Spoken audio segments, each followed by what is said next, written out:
Hey, it's Mike. Slowed down a little bit in the shop, waiting on quite a bit of stuff to come in the mail to keep doing things on the Rambler over there. We got clutch parts on the way. We got a bunch of different bushings and other things that are kind of critical to keep on going there. So I'm filling the time with some smaller things and trying to get the shop administrative stuff done. Now, I bought a tool, is what I did. So I've never owned a vise, as embarrassing as that is to admit. And for a long time I have struggled. And without a vise, it's tough, the struggle, let me tell you.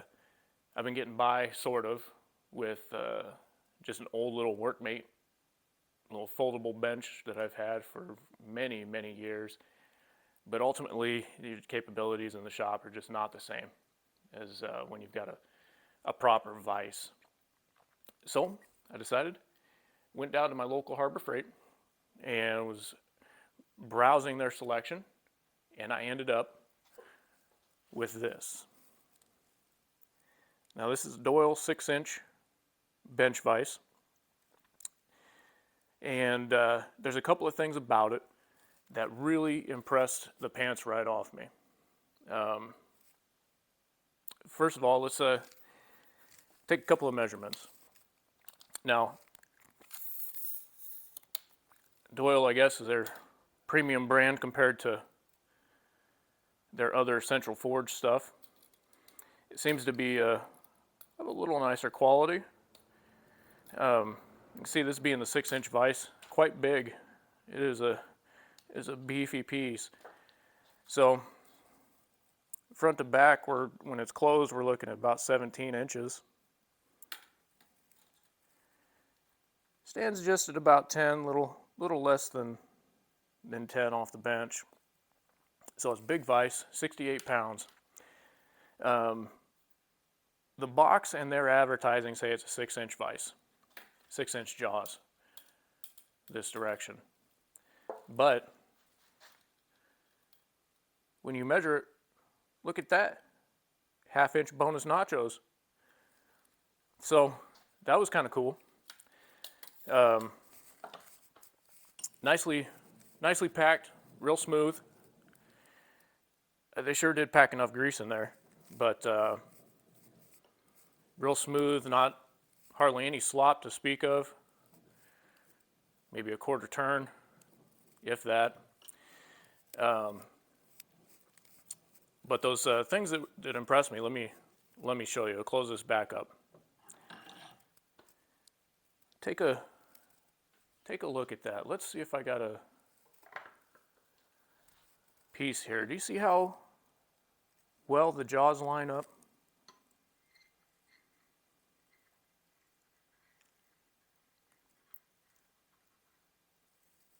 How consistent they are and straight. I mean, they come together all the way across. And across the top is not a ridge to be found. Now the other thing, I'll get this set up and flipped over because it's underneath.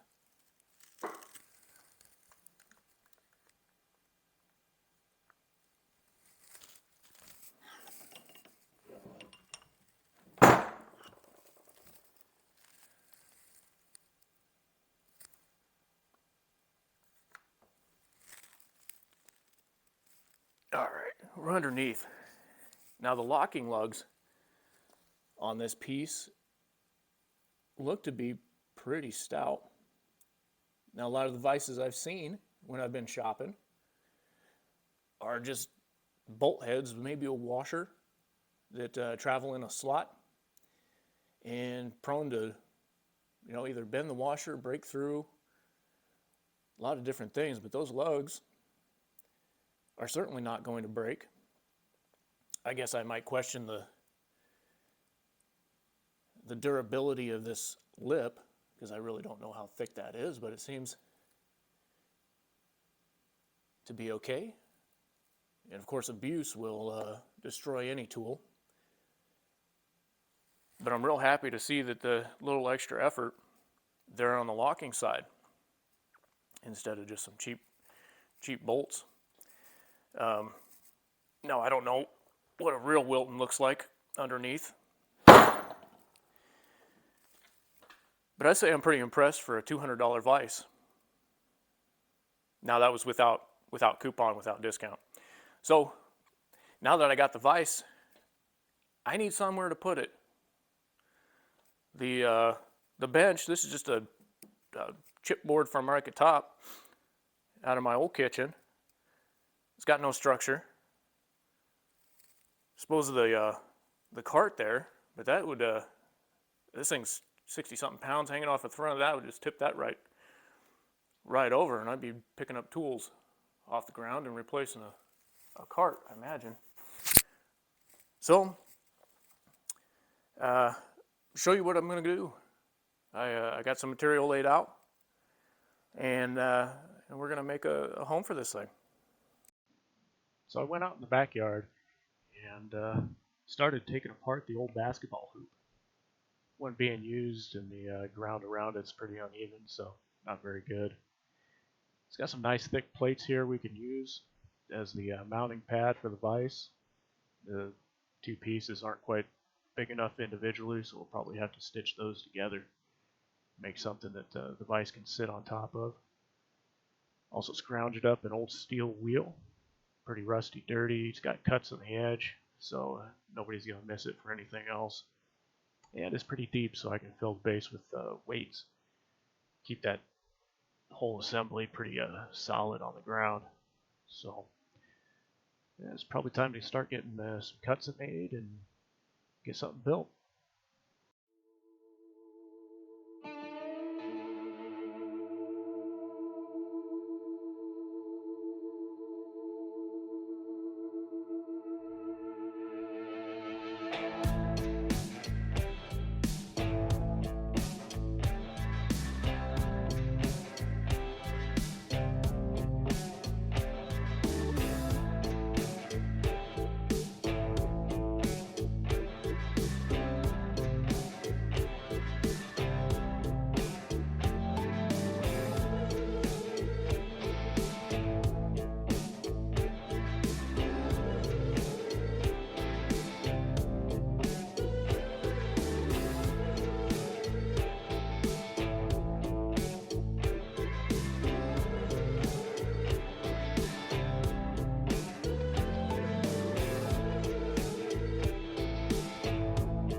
back it up a little bit.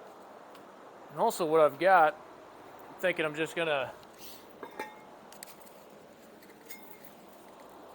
add some weight to the base via these old brake rotors. Yeah, sitting there just fine. That's pretty stout. You know, obviously we need more weight if we're going to be doing anything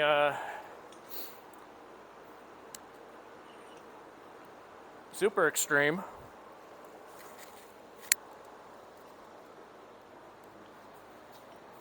This will just sit right up on here, won't it?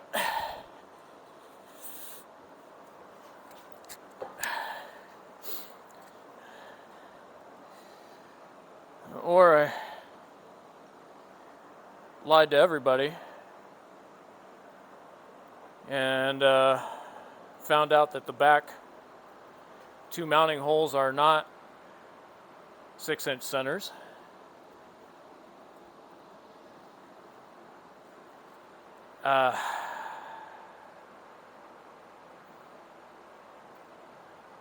So there's that.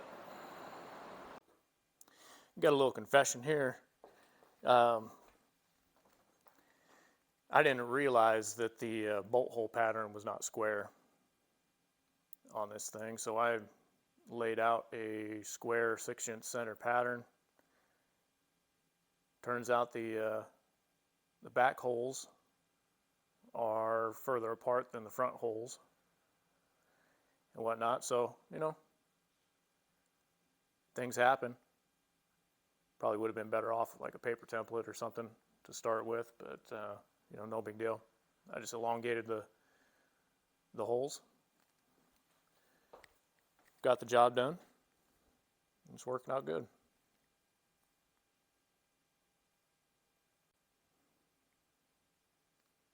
Well, there it is, mounted up in all its glory. I'd say we earned ourselves a